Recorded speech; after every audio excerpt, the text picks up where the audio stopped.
like this scientific experiment approach, and then you can sort of, from that you can glean feedback and basically then be like, okay, so this worked, this didn't work so well, this was fantastic, but it made me compromise on some of the other stuff.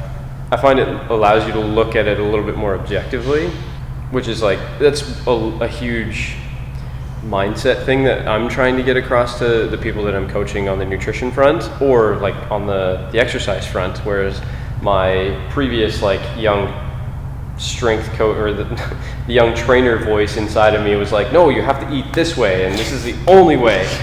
And since then, like, it's almost been like 8 years or something at this point now, it's like, no, there's 900 ways to skin a cat. You can still get results, but like, you have a long life to live, and you have plenty of this opportunity to try stuff and experiment and actually see what works better for you. Because like you said, what works for you isn't necessarily going to work well for me, or it will for a time, and then the results sort of fall off, and then what do you do from there? Yeah, I also think that that's, to me, a big way to relate things to, well, other people, athletes, clients, whoever it is, because the power of the testimonial is probably the biggest way. For example, when you're at Coastal and you're trying to get people into your gym, like, yes, you can market, yes, you can, have this promotion, but the biggest thing is like, hey, Danny, Ryan's really good, you should go see him.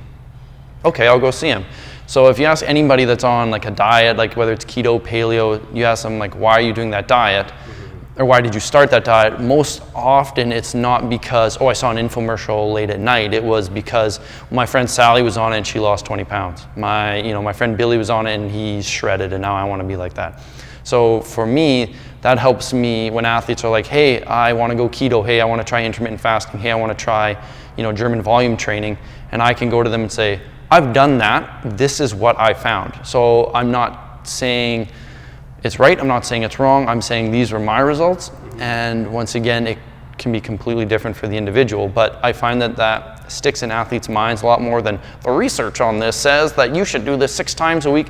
They don't care about the research. A lot of athletes don't even know what research is. But if I can go to them and say, yeah, I did that and like I got shredded, or like I passed out because I wasn't getting enough food or whatever, that's gonna have a lot more validity than, group A performed 1.6 times better than group B, so you probably shouldn't do that.